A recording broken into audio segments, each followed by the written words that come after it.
اور ارد گرد جناب تو وہی نہیں، صفائی کا خیال۔ پھر کہتے ہیں ہاتھ کھانے میں زیادہ نہ بھرے اور نوالا چبانے کی آواز منہ سے نہ نکلے، ٹھیک ہے؟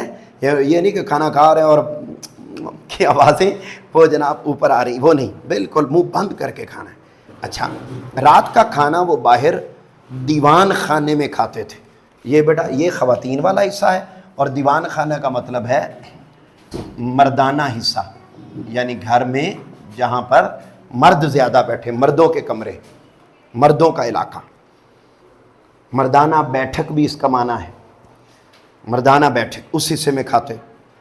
میری والدہ اور میری چھوٹی خالہ کھانا کھلانے آتی تھی، ہم سب لڑکے ان کے سامنے بیٹھتے تھے۔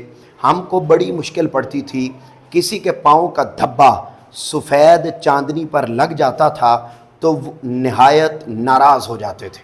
وہ جو دسترخوان ہے نا، وائٹ چادر، اس کے اوپر اگر ہمارے پاؤں کا دھبا لگ جاتا تو نانا ابو شکایت کرتے تھے، کہتے تھے کہ پیر تو کیا آنے سی نا، یعنی اتنا صفائی کا خیال رکھتے تھے۔ ہمارے ہاں تو بیٹے ایسے ایسے گھر ہوتے ہیں، اللہ پاک معاف فرمائے، آپ گھروں میں چلے جائیں تو بچے ننگے پاؤں ہوتے ہیں اور جناب دھڑام بیڈ کے اوپر، اور بیڈ شیٹ گندی اسی کے اوپر ہی سو رہے ہوتے ہیں لوگ۔ تو صفائی ستھرائی کا کوئی کلچر، کوئی نظام نہیں ہوتا۔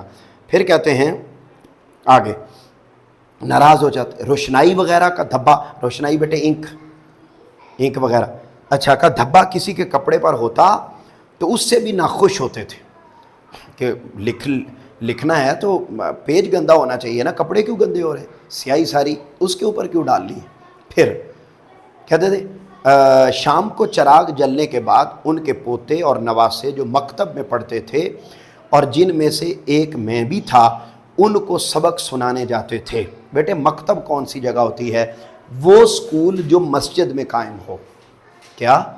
وہ سکول جو مسجد میں قائم ہو، وہ سکول جو مسجد میں قائم ہو اسے مکتب کہتے ہیں۔ اچھا، اب بیٹے پھر کیا کہتے ہیں؟ وہ اس میں بھی تھا، ہم بھی سبق سنانے جاتے۔ یہ ساری بات بیٹے کن کی ہو رہی ہے؟ سر سید کے نانا کی بات ہو رہی۔ سر سید اپنی بات بتا رہے ہیں، خود لکھ کے بتا رہے ہیں کہ میرے نانا ایسے تھے۔ جس کا سبق اچھا ہوتا اس کو وہ مٹھائی دیتے، اور جس کو یاد نہ ہوتا اس کو کچھ نہ دیتے اور گھرک دیتے۔ گھرک دینے کا مطلب ہے ڈانٹنا، ڈانٹنا۔ اب یہ بیٹے ساری، اگلا پوائنٹ جو ہم نے پڑھ لیا آج کے سبق میں سے، اگلا جو ہم نے پوائنٹ پڑھ لیا وہ پڑھ لیا ہے، یہ ہماری آج کی بات ہے، وہ ہے بیٹے نانا کا مزاج۔ چلیں ایسے کر لیتے، یہ ہم نے ان کے نانا کا مزاج پڑھ لیا تھا، نانا سے تعلق پڑھ لیا ہم نے۔ اب آگے چلیں بیٹا، تیزی کے ساتھ ہم اس کو مکمل کرتے ہیں۔ کہتے ہیں گرمی اور برسات کے موسم میں اب بھی دلی کے اکثر باشندے سپہر کو جمنا پر، جمنا بیٹے دریا کا نام ہے، جا کر پانی کی سیر دیکھتے ہیں اور تیرنے والے تیرتے ہیں، مگر 50 برس پہلے وہاں اشراف یعنی بڑے لوگ، اشراف مین بڑے لوگ، تیرنے والوں کے بہت دلچسپ جلسے ہوتے تھے۔ سر سید کہتے تھے کہ میں نے اور بڑے بھائی نے اپنے والد سے تیرنا سیکھا تھا۔ انڈرلائن کر لیں ایم سی کیوز۔ ایک زمانہ تو وہ تھا کہ ایک طرف دلی کے مشہور تیراک، انڈرلائن کریں بیٹا، مولوی علیم اللہ کا غول ہوتا تھا۔ علیم اللہ کا غول، غول کا مطلب ہے گروپ، گروہ۔ انہوں نے اپنا پورا گروپ بنایا ہوا تھا تیراکی کرنے والوں کا، ٹھیک ہے، پورا گروپ تھا ان کا۔ اچھا، جن میں مرزا مغل اور مرزا تغل بہت سربر آوردہ اور نامی تھے، مشہور لوگ۔ اس گروپ کے 2 بندے بڑے مشہور تھے۔ سربروردہ کا مطلب ہے مشہور، مشہور۔ اچھا، بڑے مشہور آدمی تھے۔ ہاں، پھر کہتے ہیں اور دوسری طرف ہمارے والد کے ساتھ 100 شاگردوں کا گروہ تھا۔ یعنی یہ سر سید احمد خان خود بتا رہے ہیں کہ گرمیوں میں ہم جمنا جاتے تھے، وہاں پر تیرنے والوں کا جلسہ ہوتا تھا، اور وہاں پر 2 گروپ مشہور تھے۔ ایک گروپ کس کا تھا بیٹے؟ مولوی علیم اللہ کا۔ ان کے گروپ میں بڑے بڑے لوگ ہوتے تھے، 2 بندے اس میں مشہور ہوتے تھے، اور میرے والد صاحب کے ساتھ 100-125 لوگوں کا گروپ ہوتا تھا۔ یہ بیٹا تھے، یہ سب ایک ساتھ دریا میں کودتے تھے، اور مجنو کے ٹیلے سے شیخ محمد کی بائیں تک یہ سارا گروہ تیرتا جاتا تھا، ٹھیک ہے، اس کی حویلی تک، بائیں کا مطلب حویلی تک تیرتا جاتا۔ پھر جب ہم دونوں بھائی تیرنا سیکھتے تھے، دونوں بھائی سے کون مراد ہے بیٹا؟ ہاں، سر سید اور ان کے بڑے بھائی کا نام کیا تھا؟ محمد، شاباش۔ تیرنا سیکھتے تھے، اس زمانے میں بھی 30-40 آدمی والد کے ساتھ ہوتے تھے۔ انہی دنوں میں نواب اکبر خان اور چند اور رئیس زادے بھی تیرنا سیکھتے تھے۔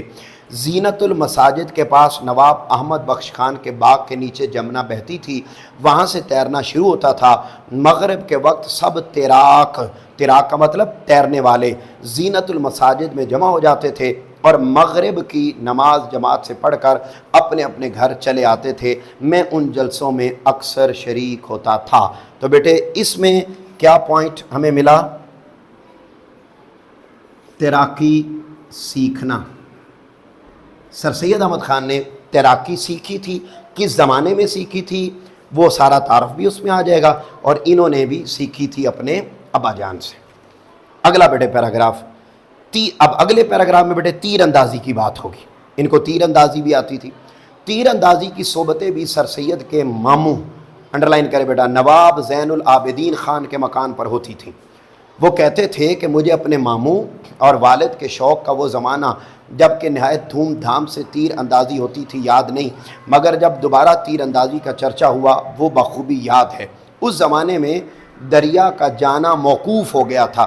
بیٹے موقوف کا مطلب ہے رک جانا، ختم ہو جانا، ختم ہونا، یعنی ان دنوں میں جو دریا تھا وہ بہتا رہتا تھا، وہ رکنا ختم ہو گیا تھا۔ اچھا، ظہر کی نماز کے بعد تیر اندازی شروع ہوتی تھی۔ نواب فتح اللہ بیگ خان، نواب سید عظمت اللہ خان، نواب ابراہیم علی خان اور چند شاہزادے اور رئیس اور شوقین اس جلسہ میں شریک ہوتے تھے۔ کون سے والے جلسے میں؟ تیر اندازی والے شاباش۔ نواب شمس الدین خان رئیس فیروز پور جھرکا جب دلی میں ہوتے تھے تو وہ بھی آتے تھے۔ میں نے بھی اسی زمانے میں تیر اندازی سیکھی اور مجھ کو خاصی مشق ہو گئی۔ مشق کا مطلب مہارت، مجھ کو خاصی مہارت ہو گئی تھی۔ مجھے خوب یاد ہے کہ ایک دفعہ میرا نشانہ جو تودے میں نہایت صفائی اور خوبی سے جا کر بیٹھا تو والد صاحب بہت خوش ہوئے اور کہا کہ مچھلی کے جائے کو کون تیرنا سکھائے۔ یہ جلسہ برسوں تک رہا، پھر موقوف ہو گیا، پھر ختم ہو گیا۔ یعنی ایک دفعہ میں نے تیر لگایا، نشانے پر جا کے لگا تو والد صاحب اتنا خوش ہوئے کہ انہوں نے ایک اگزامپل دی کہ مچھلی کے بچے کو تیرنا کون سکھاتا ہے؟ وہ بھی تو خود ہی تیرتی ہے نا، ٹھیک ہے، اس کا بچہ خود ہی تیرنا سیکھ جاتا ہے۔ تو ماشاءاللہ میرا پتر سر سید وہ بھی خود ہی تیرنا سیکھ گیا ہے۔ یہ بیٹے ہو گئی کس کی بات؟ شاباش۔ اب اگلی بات تیر اندازی کی بات ہو گئی۔ تو یہ بیٹا کی پوائنٹس ہیں۔ اچھا اگلا بیٹے دیکھیں پھر کیا تھے؟ اہل اللہ، اہل اللہ بیٹے کہتے ہیں اللہ والے۔ مقدس کا مطلب ہے نیک سیرت، اللہ والے اور نیک سیرت۔ اہل اللہ اور مقدس لوگوں کی عظمت کا خیال بچپن سے سر سید کے دل میں بٹھایا گیا تھا۔ وہ اپنے والد کے ساتھ اکثر شاہ غلام علی کی خدمت میں جاتے تھے اور شاہ صاحب سے ان کی عقیدت کا رنگ اپنی آنکھ سے دیکھتے تھے۔ وہ کہتے تھے کہ مرزا صاحب کے عرس میں شاہ صاحب 1 روپیہ ان کے مزار پر چڑھایا کرتے تھے اور اس روپیہ کے لینے کا حق میرے والد کے سوا کسی اور کو نہ تھا۔ ایک دفعہ عرس کی تاریخ سے کچھ پہلے ایک مرید نے شاہ صاحب سے اجازت لے لی کہ اب کی بار نظر کا روپیہ مجھے عنایت ہو۔ میرے والد کو بھی خبر ہو گئی کہ وہ جو ہر سال روپیہ شاہ صاحب مجھے دیتے ہیں آج کسی اور بندے نے کہا ہے کہ مجھے دیجیے گا۔ تو جب شاہ صاحب نے روپیہ چڑھانے کا ارادہ کیا تو والد نے عرض کی کہ حضرت میرے اور میری اولاد کے جیتے جی آپ نظر کا روپیہ لینے کی اوروں کو اجازت دیتے ہیں؟ شاہ صاحب نے فرمایا نہیں نہیں، تمہارے سوا کوئی نہیں لے سکتا۔ میں اس وقت صغیر سن تھا۔ صغیر سن کا مطلب ہے چھوٹی عمر۔ اس وقت میری عمر بڑی چھوٹی تھی، چھوٹی عمر میں تھا۔ جب شاہ صاحب نے روپیہ چڑھایا والد نے مجھ سے کہا جاؤ روپیہ اٹھا لو، میں نے آگے بڑھ کر روپیہ اٹھا لیا۔ تو یہ بیٹے اس میں آپ بنا لیں گے نظر کا روپیہ، وہ شاہ صاحب کے مزار پر وہ ان کو تحفے کے طور پر ملتا تھا۔ اس کے بعد بیٹے دلی سے 7 کوس مغل پور، کوس کا مطلب فاصلہ،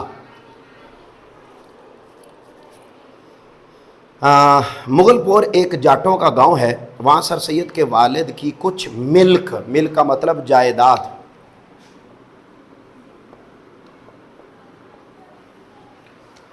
اچھا کچھ جائیداد بطور معافی کے تھی۔ معافی کا مطلب ہے ایسی زمین جس پر ٹیکس نہ ہو، حکومت ان کی زمین کا ٹیکس نہیں لیتی تھی۔ اچھا اگر کبھی فصل کے موقع پر ان کے والد مغل پور جاتے تو ان کو بھی اکثر اپنے ساتھ لے جاتے اور ایک ایک ہفتہ گاؤں میں رہتے۔ سر سید کہتے ہیں کہ اس عمر میں گاؤں میں جا کر رہنا، جنگل میں پھرنا، عمدہ دودھ اور دہی اور تازہ گھی اور جاٹنیوں کے ہاتھ کی پکی ہوئی باجرے کی یا مکئی کی روٹیاں کھانا نہایت ہی مزہ دیتا تھا۔ ٹھیک ہے جی، یہ بیٹے ہو گیا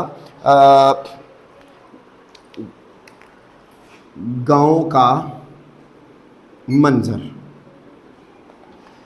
کہ ایک گاؤں تھا جاٹوں کا، وہاں ان کے والد صاحب کی زمین تھی، تو یہ بچپن میں وہاں جاتے تھے اور جٹڑیوں کے ہاتھوں کی روٹیاں کھاتے تھے۔ ٹھیک ہے، اس کے بعد بیٹے آخری آ گیا سیکنڈ لاسٹ۔ سر سید کے والد کو اکبر بادشاہ کے زمانے میں ہر سال تاریخ جلوس کے جشن پر 5 پارچہ اور 3 رقوم جواہر کا خلعت عطا ہوتا تھا۔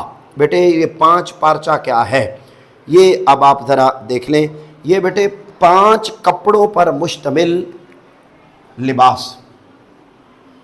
5 پارچہ کا کیا مطلب ہے؟ 5 جیسے آپ یوں سمجھیں نا 2 پیس ہوتا ہے، 3 پیس ہوتا ہے، تو یہ بیٹے 5 پیس تھا، مشتمل لباس۔ اچھا اور 3 رقوم کا مطلب ہے بیٹا 3 عدد قیمتی موتی، 3 عدد قیمتی موتی۔ اور جواہر کا خلعت، بیٹے خلعت کا معنی ہوتا ہے بادشاہ کی طرف سے ملنے والا لباس۔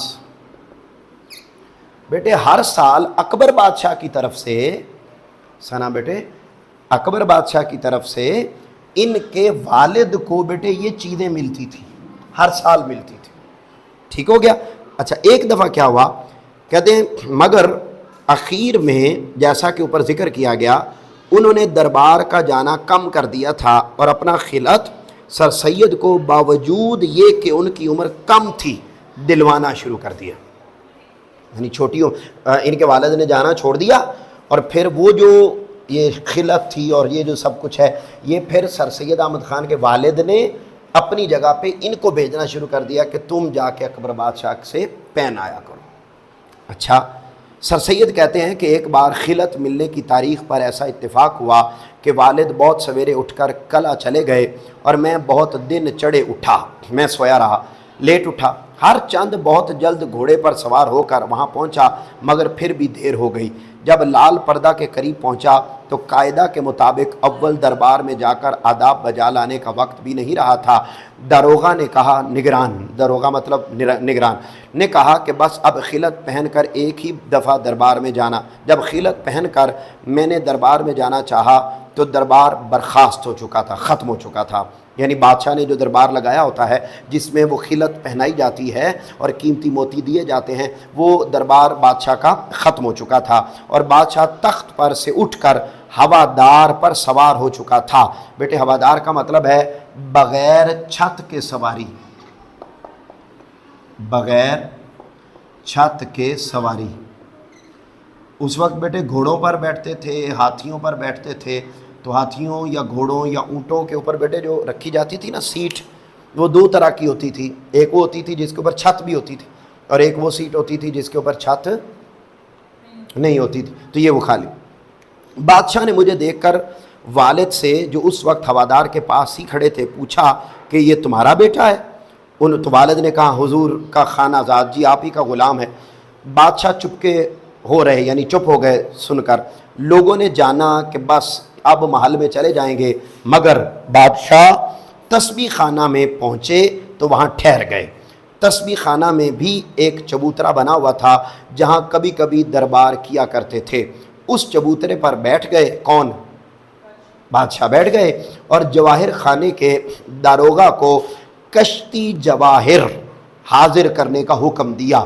یہ بیٹا کشتی جواہر کا مطلب ہے موتیوں کا ٹرے، موتیوں کا ٹرے۔ تو گھر جانے کی بجائے یہ اس تسبیح خانہ کے چبوترے کے پاس بیٹھ گیا بادشاہ، اور اسپیشلی بلایا کہ جاؤ وہ لے کر آؤ، موتیوں والا ٹرے لے کر آؤ۔ وہ لے کر آیا، میں بھی وہاں پہنچ گیا تھا۔ بادشاہ نے مجھے اپنے سامنے بلایا اور کمال عنایت سے میرے دونوں ہاتھ پکڑ کر فرمایا کہ دیر کیوں کی، کیوں ستر ہیں؟ حاضرین نے کہا عرض کرو کہ تقصیر ہوئی۔ تقصیر مین غلطی۔ جو ارد گرد لوگ تھے انہوں نے کہا کہ بادشاہ کو کہہ دو کہ حضور غلطی ہو گئی ہے، غلطی ہو گئی ہے، مگر میں چپ کا کھڑا رہا، یعنی میں نے کوئی نہیں کہا کہ غلطی ہوئی، کیونکہ چھوٹا تھا نا تو کچھ کہہ نہ سکا۔ جب حضور نے دوبارہ پوچھا تو میں نے عرض کیا حضور سو گیا تھا۔ بادشاہ مسکرائے اور فرمایا بہت سویرے اٹھا کرو، اور پھر میں نے ہاتھ جوڑ دیے۔ لوگوں نے کہا آداب بجا لاؤ، میں آداب بجا لایا۔ بادشاہ نے جواہرات کی معمولی رقمیں اپنے ہاتھ سے پہنائیں، میں نے نظر دی، اور بادشاہ اٹھ کر خاص ڈیوڑی سے محل میں چلے گئے۔ تمام درباری میرے والد کو بادشاہ کی اس عنایت پر مبارک سلامت کہنے لگے۔ سر سید کہتے ہیں کہ اس زمانہ میں میری عمر 8-9 برس کی ہوگی۔ ٹھیک ہو گیا۔ یہ آخری بات بیٹے آ گئی بادشاہ اکبر سے تعلق یا ان کی عنایات۔ ٹھیک ہو گیا۔ یہ بیٹے ہمارا سبق مکمل ہوا۔ مجھے امید ہے کہ آپ کو سمجھ اور اچھا ادھر ہی ہے، اوکے۔ تو یہ میرا پتر پورا لیکچر آپ نے یاد کر لینا ہے۔ کل آپ اس کا خلاصہ وہ لکھ کر لائیں گے، ٹھیک ہے؟ خلاصہ لازمی لکھ کر لائیں گے، اوکے جی۔ ٹھیک ہے یوٹیوب والے بچوں، انشاءاللہ آپ سے ملاقات ہوگی اگلے لیکچر میں۔ تب تک کے لیے اللہ حافظ۔